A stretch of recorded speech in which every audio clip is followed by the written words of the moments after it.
Bonjour les audacieux, j'espère que vous allez bien. Alors aujourd'hui, je rends visite à un entrepreneur qui s'appelle Monsieur Ephrem Diallo. Ephrem Diallo. Bonjour, comment allez-vous? Je vais bien, Madame Violaine, et vous? Très bien, je vous remercie.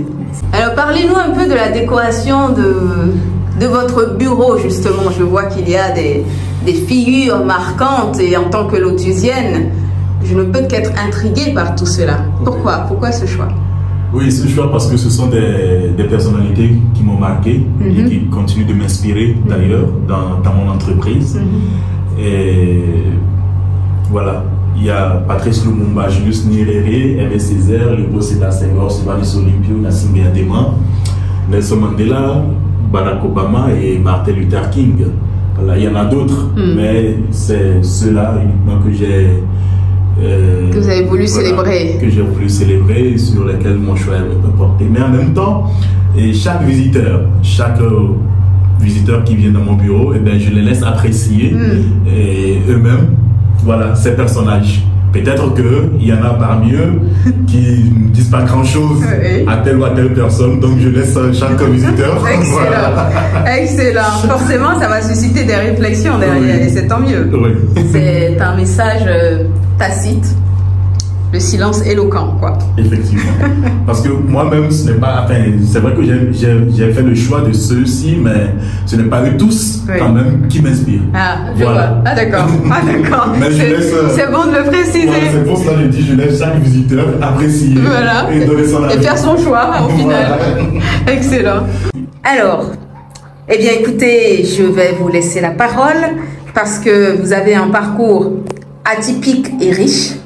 Et j'aimerais que vous nous parliez un peu de vous, d'où vous venez, ce que vous faites et où vous en êtes aujourd'hui avec votre projet entrepreneurial. Merci beaucoup, Madame Violaine. Et je viens de me présenter par le nom. C'est Ephrem Diallo, je suis togolais. Et je suis Peul mais togolais. Peul mais togolais. Je tiens à préciser cela. Très bien. Et j'ai fait une licence en droit international. Ensuite, j'ai eu un parcours qui m'a amené à étudier des disciplines beaucoup plus, j'allais dire générales, voilà, telles que la philo et ainsi que la théologie. La théologie. Suite à cela, j'ai fait une reconversion. Là, je suis en pleine reconversion pour m'adonner à une passion qui m'a toujours habité et qui ne m'a jamais quitté, qui est l'informatique. Donc aujourd'hui, je suis entrepreneur en informatique et à côté de l'informatique, je suis aussi dans le développement intégral. Développement intégral, voilà un mot qui m'intrigue. Pouvez-vous nous en dire un peu plus? Le développement intégral, eh bien, c'est, je peux dire, une discipline qui part du développement personnel, mais qui n'est pas que le développement personnel. Je vois. Donc, les modules et les plans de formation que nous avons mis en place ne tiennent pas compte que d'un seul aspect de la vie de l'individu, mais de tous les aspects de l'individu. Donc, c'est en cela nous parlons de développement intégral qui prend en compte tous les aspects de la vie d'un individu. Voilà. Je vois. Et alors, concrètement, qu'est-ce que vous faites dans cet accompagnement? Comment est-ce que ça a commencé? D'où vous est venue cette idée? Bon, en fait, par rapport au développement intégral, très tôt, j'ai pris conscience que en Afrique, nous avons du mal à voir l'ampleur ou bien toute la portée de ce que peut être notre santé mentale. Et lorsque l'OMS parle de la santé en général, eh bien, l'OMS parle aussi de la santé mentale. Mais c'est un plan qui n'est pas tellement pris en compte par les Africains en particulier. Et donc, c'est partant de cela, fort de ce constat, que j'ai commencé par mettre en place des formations qui vont amener l'individu à s'intéresser à sa santé mentale. Du coup, toute la pédagogie que nous mettons en place lors de nos formations, ce sont des pédagogies qui amènent l'individu à ce qu'il comprenne le fonctionnement de l'être humain et par ricochet de sa propre personne. Et donc nous utilisons la PNL, la programmation neurolinguistique, qui est un outil de connaissance de soi, ainsi que l'analyse transactionnelle. Donc, ce sont ces deux outils que nous utilisons beaucoup plus lors de nos formations. Je vois. Voilà. Et donc, pendant les formations, il se peut que les participants aient des besoins. Des besoins de se faire accompagner par un psychologue. Et donc, nous avons 2 psychologues avec qui nous travaillons et vers qui nous les orientons pour des thérapies ou pour, voilà, pour ce qui sera fait, toujours pour le bien-être, pour la stabilité mentale de l'individu. D'accord. Donc voilà un peu ce que je peux dire par rapport à tout ça. Est-ce qu'il y a une vraie demande sur ce marché-là? Parce qu'on a un peu l'impression que les Africains ne sont pas forcément soucieux de tout ce qui va relever de la psychologie, etc. D'ailleurs, il y a presque une espèce de tabou encore autour de la psychologie. Dès lors que vous dites que vous vous faites accompagner par un psychologue, aussitôt on pense à la folie, on pense à la démence, etc. Donc comment est-ce que ça se passe sur ce marché-là aujourd'hui? J'avoue que c'est un domaine, comme vous l'avez dit, qui est assez tabou. Et dès qu'on parle de psychologie, tout de suite, les gens ont en référence, voilà, les problèmes mentaux, la démence.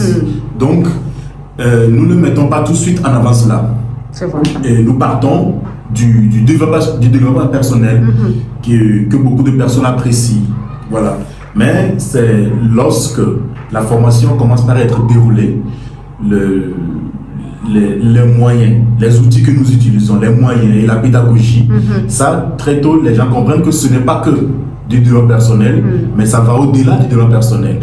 Donc, voilà, notre procédé, tout de suite, nous ne mettons pas l'individu en face d'un accompagnement, mais nous l'amenons à ce que lui-même puisse sentir le besoin de se faire accompagner par un psychologue. Et c'est lui qui émet la demande. Et voilà, nous l'accompagnons en ce sens-là. D'accord. Et quels sont les retours que vous avez par rapport aux personnes que vous avez accompagnées jusque-là? Qu'est-ce que ces personnes retrouvent? Quel est le besoin le plus pressant et le plus présent même, je dirais? Déjà, le besoin le plus pressant, c'est la prise de conscience de notre santé mentale qui passe par notre vécu quotidien. Chose que beaucoup de personnes ignorent. Beaucoup de personnes ignorent. Et donc, pour les personnes qui ont déjà suivi nos formations ou bien qui ont suivi nos ateliers, honnêtement, il y a des retours très encourageants, très positifs. Et parfois même, il y a des retours auxquels on ne s'entend pas. Par exemple, lorsque nous prenons quelqu'un qui nous dit, voilà, ma vie de couple a connu des avancées incroyables grâce à vos formations. Ça nous réjouit. Ce sont des choses à laquelle on ne s'entend pas, mais qui nous réjouissent et qui nous font voir aussi l'étendue voilà, de ce que nous travail que vous faites. Du travail que nous faisons. Et en même temps, ce qui est aussi, je peux dire, aidant pour nous, c'est le fait que nous ne travaillons pas seuls. C'est le fait que nous ayons ouvert notre parcours et que nous ayons intégré des professionnels de la santé mentale dans ce parcours-là et qui accompagnent les participants aux besoins. Voilà. Je vois. Donc c'est ce que je peux vous dire. Excellent. Et par ailleurs, quels sont les défis que vous avez pu rencontrer aussi par rapport à cela, justement? Parce que c'est un secteur complètement novateur, entre guillemets, par rapport à l'Afrique. Ben, les défis, c'est déjà de faire amener les personnes à participer aux formations. Ça, je vous avoue que c'est un véritable défi. Chaque fois que nous comptons organiser une formation ou un atelier, eh ben, c'est vraiment... C'est challengeant, d'accord. C'est un véritable challenge. Mais quand même, pour nous, ce n'est pas le nombre de personnes qui participent qui nous importe. Voilà, l'essentiel, même si c'est avec 2 personnes, que ces 2 personnes repartent avec quelque chose. Que ces 2 personnes, au bout d'un certain temps, voilà, qu'ils réalisent, qu'ils remarquent que voilà, c'est que la formation qu'ils ont suivie a impacté, ou bien voilà, a changé, voilà, le cours de leur vie d'une façon ou d'une autre. Donc c'est ce qui est le plus important pour nous. D'ailleurs, c'est la raison pour laquelle nous avons un nombre limité de participants. À chaque formation, nous n'excédons pas 30 personnes. Parfois, on a même commencé avec 5. Après, vu la demande, nous sommes allés à 10. Vu la demande, nous sommes allés à 20. Mais aujourd'hui, vous avez limité, délibérément. Nous ne tolérons pas plus de 30 personnes. D'accord, pourquoi ce choix? Voilà, c'est un choix qui a été fait pour que les participants puissent véritablement suivre ce que nous sommes en train de leur proposer. Et puis, vu la pédagogie, qui est une pédagogie où les participants travaillent beaucoup eux-mêmes. Ce n'est pas une conférence où nous venons leur parler des connaissances théoriques. Non, mais c'est beaucoup plus dans la pratique. Donc, chaque participant, avec son stylo et puis sa feuille, fait des travaux. Et nous avons des cas pratiques, des mises en situation que nous leur soumettons. Et donc, pour un suivi de tout ça, nous ne pouvons pas accueillir un trop grand nombre. Je vois. Voilà. Pour plus d'efficacité, en somme. Pour plus d'efficacité. Je comprends, je comprends. Voilà. Vous avez parlé également de l'informatique, justement. Qu'est-ce que vous apportez de novateur à ce secteur aujourd'hui? Voilà. Alors, dans le domaine de l'informatique, nous sommes uniquement spécialisés dans les systèmes d'exploitation Linux et Unix. D'accord. Voilà. Et après cela, ou bien à côté de cela, nous sommes aussi dans les bases de données. Donc dans la conception, dans la réalisation, dans l'exploitation des bases de données puis des systèmes d'exploitation Linux. Pourquoi le choix de Linux? Parce que notre objectif est vraiment de vulgariser l'informatique, est vraiment d'amener les jeunes passionnés à maîtriser tous les rouages de l'informatique. Et cela passe nécessairement par la maîtrise du système d'exploitation Linux, qui est un système open source, qui est ouvert, dont le code est disponible, le code est à étudier. Donc quand je parle de là, je parle maintenant de la programmation.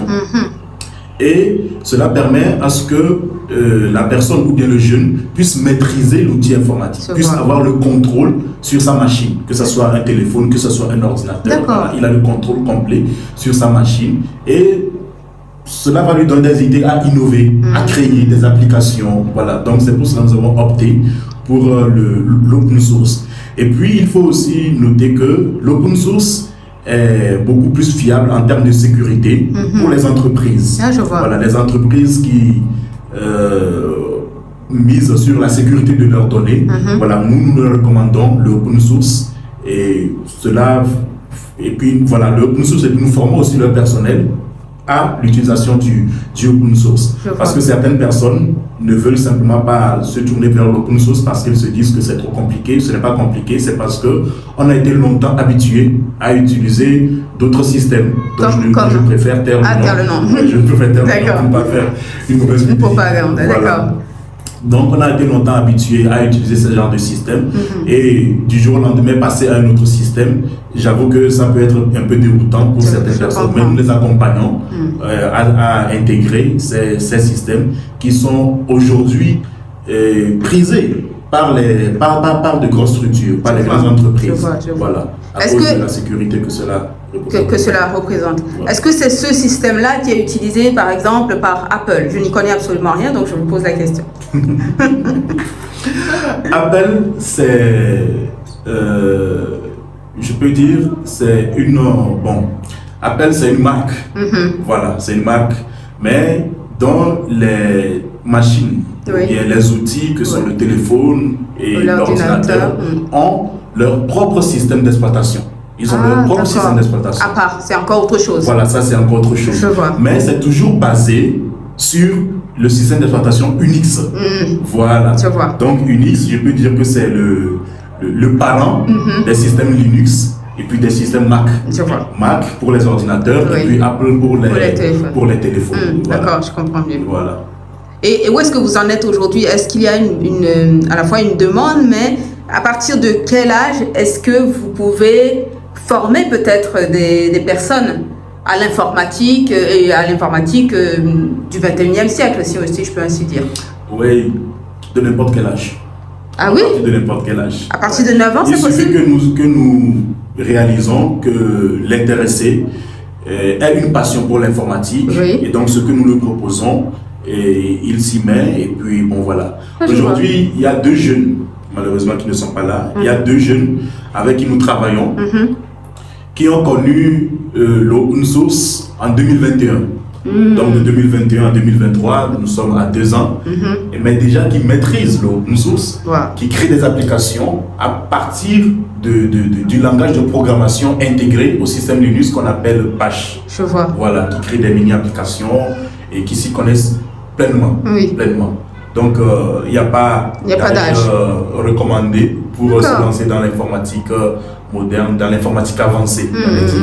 Voilà. Je vois. On va revenir maintenant aux problématiques des entrepreneurs. Oui. Vous êtes sur le terrain, vous avez fait aussi l'Occident.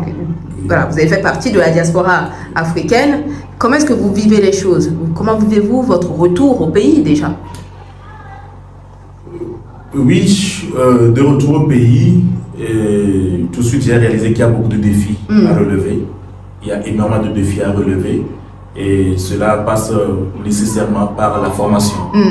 Par la formation et par l'éducation également, par l'éducation nationale. Exact. Et c'est vrai que depuis un moment, nos autorités d'ici ont entrepris une réforme dans l'éducation nationale, ce que nous encourageons, ce que nous félicitons. Super. Et nous souhaitons que ces réformes entreprises aillent dans le sens des compétences surtout. Parce qu'aujourd'hui, ce que nous réalisons, c'est que c'est le manque de compétences et voilà, le manque de mise à jour de nos compétences qui ont un impact assez négatif sur le développement. D'abord sur notre propre développement et puis voilà, le développement communautaire. Je vois. Voilà. Je vois. Donc, ce que je peux dire par rapport aux réalités d'aujourd'hui, d'ici, c'est la formation aux compétences qui est pour moi quelque chose d'assez primordial. Oui. Voilà. Je comprends. Voilà.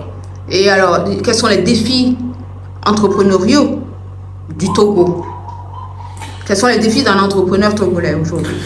Pour ne pas dire africain.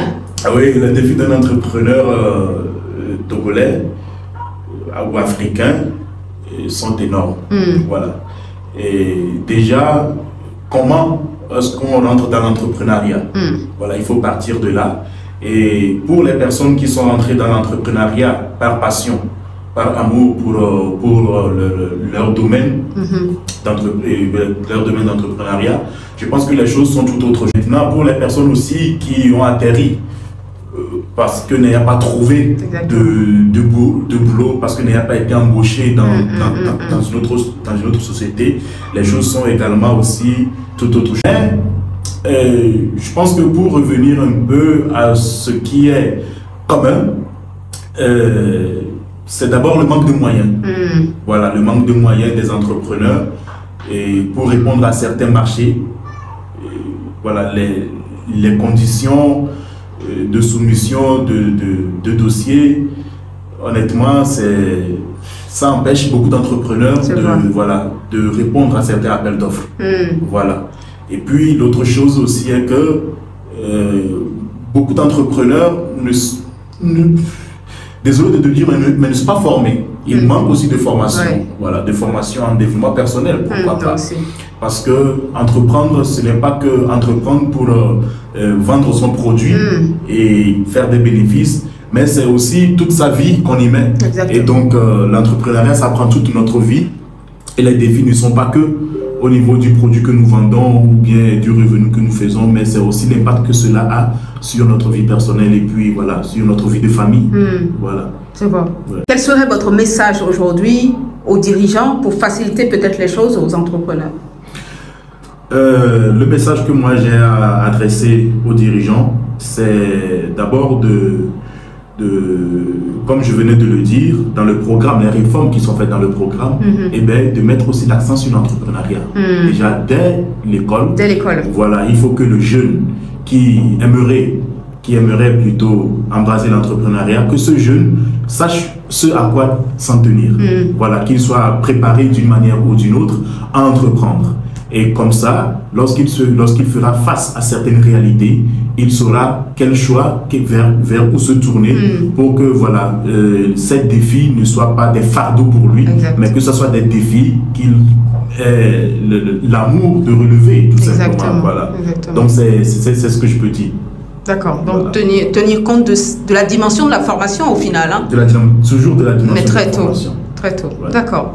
Et alors quel serait votre mot pour les entrepreneurs et plus particulièrement les entrepreneurs africains? Mon mot de fin, c'est de toujours continuer par se faire former. sur tous les plans. Se faire former sur tous les plans, de mettre à jour leurs connaissances, leurs compétences et de ne pas hésiter à solliciter de l'aide quand il le faut, dans tous les domaines de leur vie. Pas seulement que professionnels, mais aussi voilà, dans leur vie privée, de ne pas hésiter à se faire aider, à en parler, puis à se faire aider par des professionnels surtout. Voilà ce que moi je peux dire. Je vois. Yeah. Auriez-vous des anecdotes à nous raconter sur votre parcours entrepreneurial, des choses complètement cocasses, inédites que vous auriez vécues, qui vous ont marqué ou qui ont forgé un trait de caractère en particulier? Bon, tout de suite ce qui me vient, je me rappelle, j'avais organisé une de mes formations en développement intégral. Et c'était la première fois que je devrais le faire en louant une salle de formation. Parce que j'avais commencé dans des écoles, voilà. Mais vu le statut de ceux qui participaient, il faudrait avoir un autre cadre. Et donc j'ai loué une salle de formation et j'ai passé l'annonce. Voilà, les gens se sont inscrits. Mais le jour J, je me suis retrouvé avec une salle vide, complètement vide. Pourtant, les gens se sont inscrits. Les gens se sont inscrits gratuitement. Ah oui. Je me suis retrouvé devant une salle vide. Et quand j'en ai parlé autour de moi, on m'a dit oui, il ne fallait pas les laisser s'inscrire de façon gratuite, voilà, il faut les faire payer, voilà, et tout ça, j'ai eu les conseils. Et donc, la formation qui a suivi, j'ai décidé de les faire payer. Et là, le résultat, c'était toujours le même. D'accord. Et là, honnêtement, je me suis dit, mais qu'est-ce qui ne va pas? Qu'est-ce qui ne va pas? Où est le problème? J'ai changé de stratégie en me basant sur les personnes qui ont déjà suivi ces formations. Ah, je vois. Et j'avoue que quand j'ai encore réorganisé, la salle était pleine. Ah. Bon, en fait, si la salle était pleine, en tout cas, vous avez nombre était atteint. Voilà, j'ai eu le nombre. Et jusqu'à aujourd'hui, ça m'interroge sur la stratégie à adopter. Donc, pour vous répondre, c'est pour dire que nous sommes toujours dans un défi permanent. Voilà, rien n'est acquis. Le défi est continuel. Nous cherchons les voies et moyens pour les relever. Donc voilà. Je vois. Très bien. En tout cas, je vous remercie. Ce fut un plaisir. Merci beaucoup, Madame Violaine. Et je ne peux que vous souhaiter plein succès. Merci beaucoup. Ciao, ciao. Ciao.